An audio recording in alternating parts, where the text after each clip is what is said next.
Welcome to the Slop Farm. Enjoy the video. You start by removing the charge and disconnecting the battery. That prevents sparks and protects electronics. Once the refrigerant is recovered, drain oil from the old compressor into a clean container and note the amount.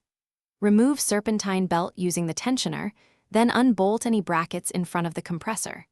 Make sure to label electrical connectors and take photos. This saves time when reassembling and helps verify routing and torque points later. You'll unbolt the compressor and gently separate the refrigerant lines, cap them to keep contaminants out. Once removed, compare clutch and mounting to confirm the new unit matches.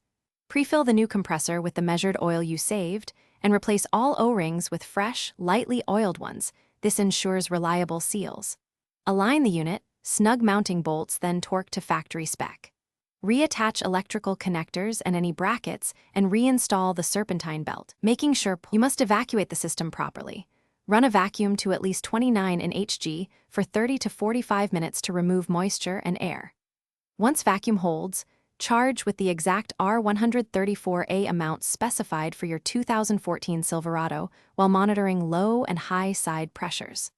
Start the engine and cycle the AC, checking clutch engagement and listening for unusual noises. If cooling is weak or pressures are off, check for leaks at the line connections and O-rings first, tighten or replace them as needed.